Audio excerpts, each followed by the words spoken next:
welcome to LSND Live Community Conversations. Today we have three staff members from the Community Violence Intervention Center, or CVIC. Andrea is the Director of Legal Services, Kayla is the Director of Adult Therapy, and Christy is the Director of Shelter Services. Thank you for taking the time to share your programming with us. So tell us about CVIC in general, who you serve, and your service area. So at CVIC, we see clients that have typically experienced domestic and or sexual violence. We do have a victim witness program that they serve clients that have experienced any type of crime, but overall, typically it is domestic and sexual violence for the bulk of CVIC. We have kind of a broad service area. We serve clients all over Grand Forks County. We also serve clients that are in Trail County as well as Walsh and Nelson County. Awesome. So this month is Sexual Assault Awareness Month. What support does CVIC offer to sexual assault survivors? Yeah, so we have, as Kayla mentioned, we have like a very broad, not only geographical area of services, but a broad scope of services that we offer at CVIC. As you might be able to tell just by our varied positions of the three of us on the call. So I'll talk a little bit about legal services specifically.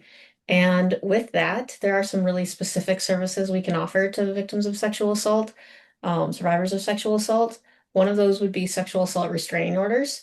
Um, that obviously is just kind of in the title, but it's a specific type of stay away order for those that have experienced sexual assault if they're concerned that someone might come back. They're often used in like casual dating situations or campus. I see a lot of campus things. With campus stuff, though, specifically with sexual assault survivors as well, Title IX hearings is something we assist with, both at an advocacy level and as well at legal services level.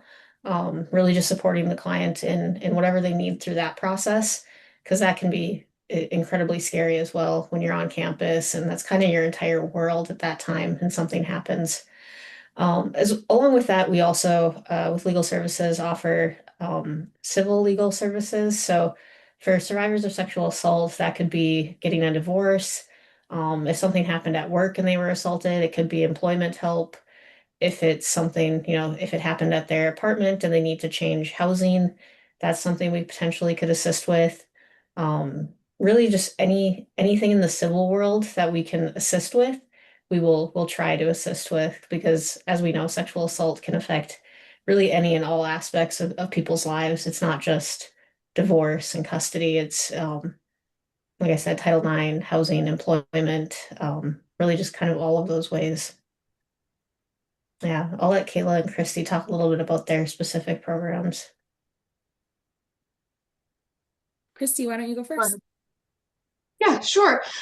So I'm going to talk a little bit about our advocacy services. Sexual assault survivors can expect to be provided with 24/7 crisis intervention, where trained advocates are available to provide safety planning, emergency shelter placement, or make connections to law enforcement or medical support.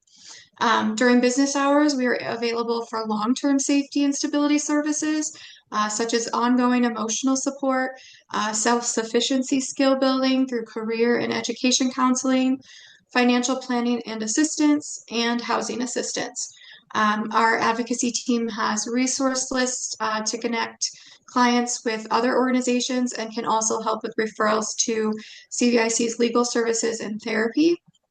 And then finally, we have our Mary's Bed shelter, which is our 36-bed gender-neutral emergency shelter, where survivors are provided a safe place to stay while working on the next steps towards a life that is free of violence.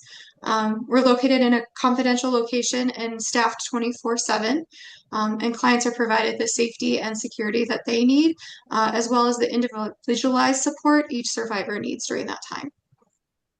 That's awesome. Kayla, what does your program do? Yeah, so our therapy program, I oversee our adult therapy program, but we also have a youth therapy program, and it's unfortunate, but we still have youth that do experience sexual assault and sexual violence. And so all of our therapists are trained in trauma-informed and evidence-based and practice evidence-based therapies that really get to the core of that sexual assault and help process some of those negative cognitions. When people experience sexual assault, they think immediately it's their fault or they did something wrong. They hold on to a lot of that blame, that guilt, and that shame associated with it. And so, really, what our therapies do is really challenging that and challenging those negative cognitions and really helping them to clients really see that they didn't have any part in this, they didn't have any ownership in this, that it was someone else that made that decision. And so, it's really kind of focusing on those cognitions and utilizing some of the therapies that we use are, one of them is brain spotting, and another one is eye movement desensitization and reprocessing, also known as EMDR. Do you guys have a lot of services that you can offer to support domestic and sexual violence survivors, but you're also working with the sexual assault response team to provide resources to survivors. So what does that collaboration look like? Thank you. The purpose of our sexual assault response team is to work collaboratively to provide victim-centered and trauma-informed practices and resources when responding to a sexual assault. So we generally call that SART, our SART team. We know that sexual assault survivors have to tell their victimization multiple times. So by having an officer, if the client chooses to report, a sane nurse and an advocate present during the initial disclosure, our hope is to eliminate the amount of times a survivor has to retell their experience. And so we'll collaborate with all of those individuals during that. And then we are providing like emotional support and crisis intervention, some safety planning as well, and then a medical accompaniment and advocacy, and then also criminal justice advocacy during that. That's awesome. So are you mostly working with people that are in the service area, or do you partner with specific healthcare providers to provide that collaboration? So that, Christy, do you want to take that or do you want? So I know that we work with Altru right now, as well as the local police departments. And so through that, we're able to, excuse me, kind of work through different trainings that we do as well. We'll work on about a yearly basis. We actually have a full collaborative team training where we can just kind of talk through process and make the best choices and decisions about how to do this well for our sexual assault survivors. That's awesome. So what other community partners do you work with? Yeah, as Christy talked about, the healthcare community partners and law enforcement are huge, not just around sexual assault, but also around domestic violence responses. But we have an entire coordinated community response team, CCR, and so their job really is to make sure that all of the processes through both kind of the civil and criminal side of things run smoothly. So our CCR team works really closely with the courts and our New Choices program, which is doing like offender intervention.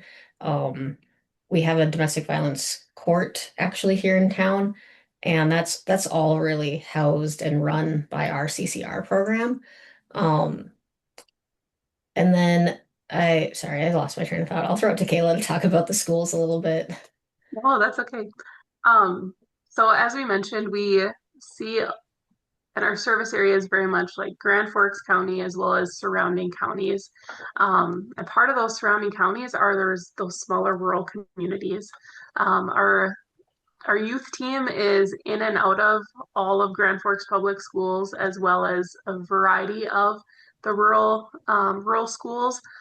So the rural schools, but also their communities are huge partners with us and collaborating with us, with AJ, with our CCR team, but also just the willingness to help us and be willing to have us come into the community and into the schools with it.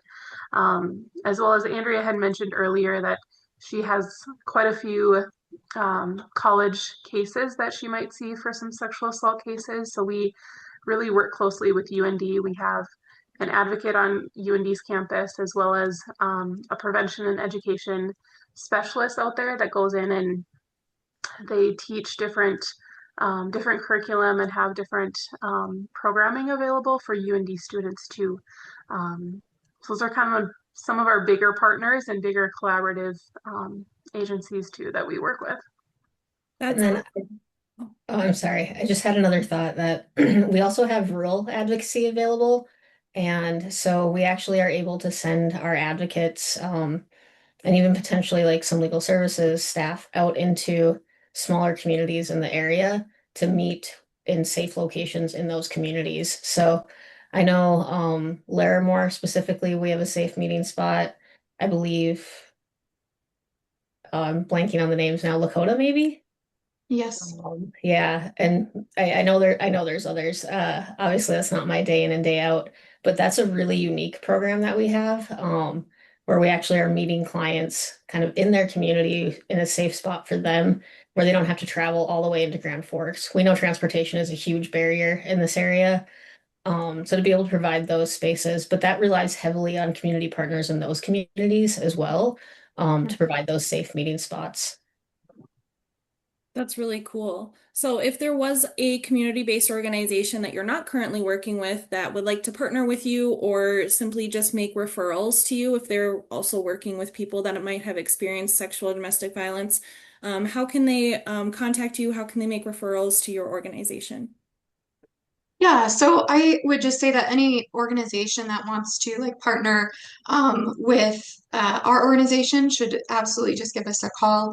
Our main line is 701-746-0405.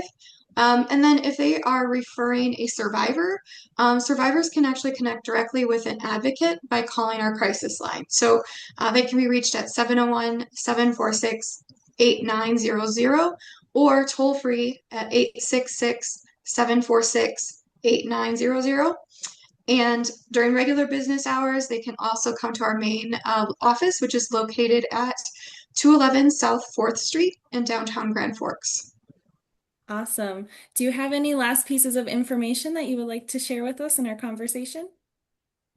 I think I'll just kind of expand a little bit with what Christy just had shared about, but um, as far as for specific therapy referrals, a bulk of our therapy referrals come from our advocacy team.